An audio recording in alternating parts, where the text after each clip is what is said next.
اتنی زیادہ تنگ نظری اور اتنا زیادہ تشدد، اتنا زیادہ تعصب اہل بیت اطہار کے خلاف، مولا علی علیہ السلام کی ذات کے خلاف، اور کبھی مولا علی کے فضائل و مناقب کی تردید اور تنقیص میں بیانات جاری ہوتے ہیں اہل سنت و جماعت کے پلیٹ فارم سے، کیا یہ مسئلہ قول اللہ قول الرسول سے ثابت ہے یا علماء اہل سنت نے اس کو مختلف فی لکھا ہے؟ تو یہ دیکھنے کی بات ہے کہ جو افضلیت مولا حضرت ابوبکر صدیق کا قائل ہے وہ تو اہل سنت رہا، وہ تو پکا مومن ہے، جنتی ہے، اور جو افضلیت مولا علی کا قائل ہوا وہ تبرعی ہے، وہ رافضی ہے، وہ شیعہ ہے۔ یہ سب تنگ نظری کیوں؟ یہ اس وجہ سے ہے کہ اس زمانے کے اہل سنت و جماعت کے اندر ہی چڑ پسند ناسبی علماء، جن کی فطرت میں ناسبیت آ گئی ہے اور وہ خود کو خوش عقیدہ اہل سنت و جماعت گردانتے ہیں، بتاتے ہیں، وہ مولا علی اور مقام اہل بیت سے ایک طرح کا قلبی بغض پالے ہوئے ہیں۔ نحمدہ ونصلی ونسلم علی رسولہ الکریم وبعد۔ السلام علیکم ورحمۃ اللہ وبرکاتہ۔ سامعین و ناظرین حضرات، کافی دنوں سے واٹس ایپ کے تھرو یہ بحث و تکرار افضل و مفضول کی دیکھنے میں آ رہی ہے۔ فریقین یہ ثابت کرنے میں لگے ہیں آیا حضرت ابوبکر صدیق رضی اللہ تعالیٰ عنہ یہ جناب مولا علی علیہ السلام افضل ہیں یا مفضول ہیں۔ دیکھیے، ابتداءً میں آپ لوگوں سے، پوری امت مسلمہ سے، عوام اہل سنت سے اور بالخصوص علماء اسلام سے مخاطب ہوں۔ دیکھیے، اہل سنت و جماعت میں یہ دونوں عقیدے ہیں افضلیت کے۔ اس دونوں عقیدے، ان دونوں طرفین کو، یعنی ان دونوں زاویوں کو، ان دونوں اعتقادات رکھنے والوں کو، فریقین کو اہل سنت سے ہی گردانا گیا ہے۔ حضرت ابوبکر صدیق رضی اللہ تعالی عنہ کی جو افضلیت کے قائلین ہیں وہ بھی اہل سنت و جماعت ہیں، اور جو مولا علی علیہ السلام کے افضلیت کے قائل ہیں وہ بھی اہل سنت و جماعت کے قائل، وہ بھی اہل سنت و جماعت سے ہی ہیں۔ اہل علم و نظر کے سے یہ بات دور نہیں ہے جنہوں نے کتب کا مطالعہ کیا ہے، جنہوں نے اہل سنت و جماعت کے 14 صدی کے لٹریچر کو اس کی اصلی زبان میں پڑھا ہے، عربی میں۔ وہ مصدر سے واقف ہے اپنے دین کے، وہ جانتے ہیں کہ یہ دونوں اعتقادات، یعنی فریقین کے، جو افضلیت ابوبکر کا قائل ہے چاہے افضلیت مولا علی کا قائل ہے، یہ دونوں اہل سنت و جماعت سے ہیں۔ دونوں کی تکفیر اور تفسیق نہیں کی جا سکتی۔ بے شمار جلیل القدر صحابہ، مہاجرین اور انصار کا طبقہ، جلیل القدر تابعین اور اتباع تابعین کا طبقہ، جلیل القدر محدثین، علماء اسلام، اور خود ائمہ اہل بیت اطہار علیہ السلام کا اس معاملے میں یہ اعتقاد رہا ہے کہ وہ مولا علی کے افضلیت کے قائل تھے۔ اور بے شمار ایسے صحابہ بھی ہیں، تابعین و اتباع تابعین اور علماء اسلام، جن کا حضرت ابوبکر کی افضلیت کا بھی قول رہا ہے۔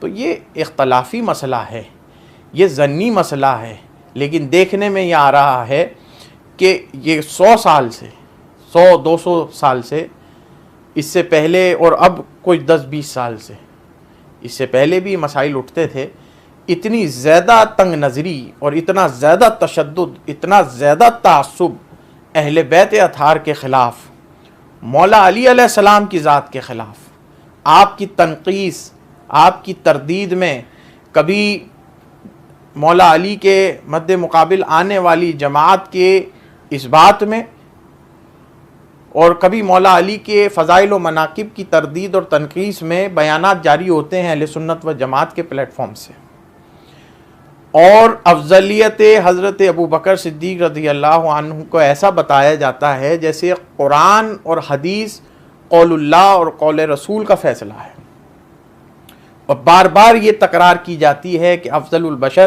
بعد الانبیاء بالتحقیق۔ میں ان سے پوچھنا چاہتا ہوں، یہ تکرار کس بات کی ہے مساجد میں؟ کیا یہ مسئلہ قول اللہ قول الرسول سے ثابت ہے یا علماء اہل سنت نے اس کو مختلف فی لکھا ہے اور اس کو ظنی گردانا ہے، اس پہ حتمی حکم نہیں لگایا ہے؟ اگر یہ مسئلہ بھی تحقیق ہے تو پھر اختلاف کس بات کا ہے؟ پھر اختلاف رکھنے والے اہل سنت سے کیسے ہو گئے؟ یہ تو تضاد والی باتیں ہیں نا۔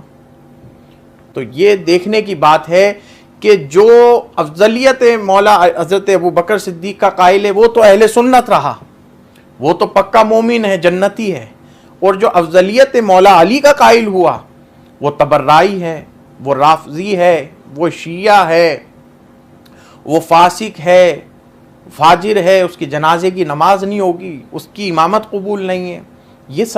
یہ سب تنگ نظری کیوں؟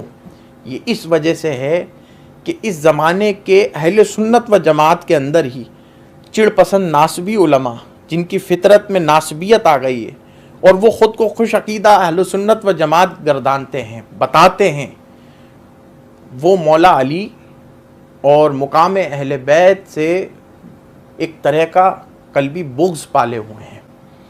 یا تو وہ بغض ہے یا پھر کم علمی اور مقام اہل بیت سے ناآشنائی اور غفلت کا سبب ہے۔ دونوں میں سے کوئی بھی چیز ہو سکتی ہے۔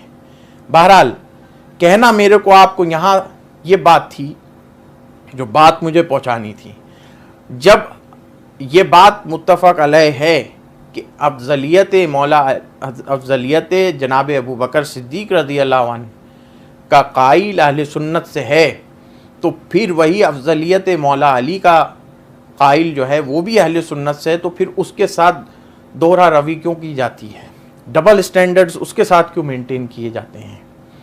اور اگر اس پر صرف افضلیت مولا علی پر ویڈیو بنائی جائے، دلائل سے ثابت کیا جائے، تو پھر یہ کوئی 3 سے 4 5 6 گھنٹے کی ویڈیو تفصیل کے ساتھ علماء اسلام اہل سنت و جماعت کے اقوال جمع کرنے میں اور بتانے میں جو ہے آپ کو 4 سے 5 6 گھنٹے لگ جائیں گے، لیکن یہ مقصود و مطلوب نہیں ہے ہمارا اس زمانے میں۔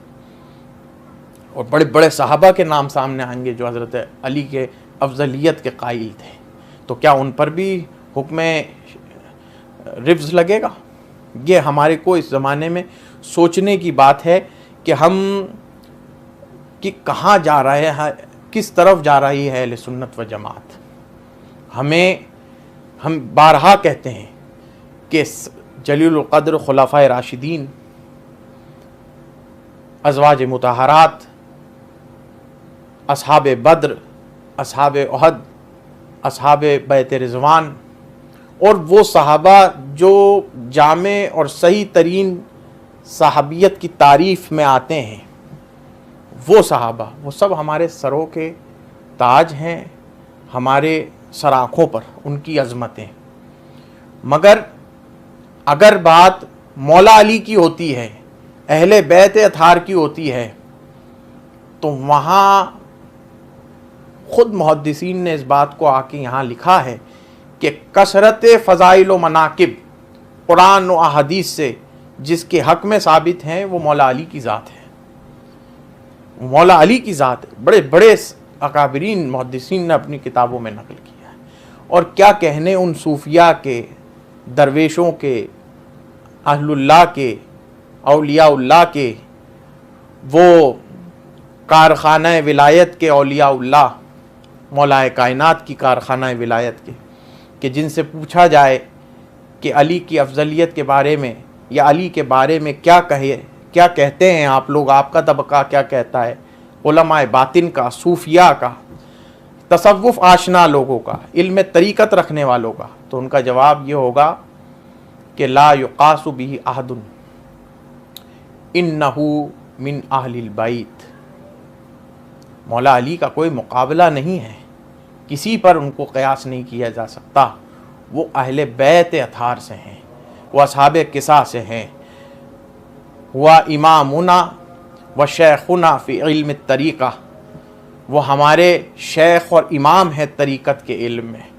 میں پھر یہ بارہا آپ لوگوں سے بات کہنا چاہتا ہوں بار بار کہ اس طرف توجہ نہ رکھیں، توجہ اس طرف رکھیں کہ یہ فروعات دین جو ہیں عوام سے دور رہیں یہ باتیں، اور جو مسلمہ معتقدات ہیں ہمارے، جو اعتقادات ہیں، جو ضروریات دین ہیں، وہی عوام الناس تک اور اس دور کے جو تقاضے ہیں وہ پہنچے علماء اسلام سے۔ اقول قولی ھذا واستغفر اللہ، والسلام علیکم ورحمۃ اللہ وبرکاتہ۔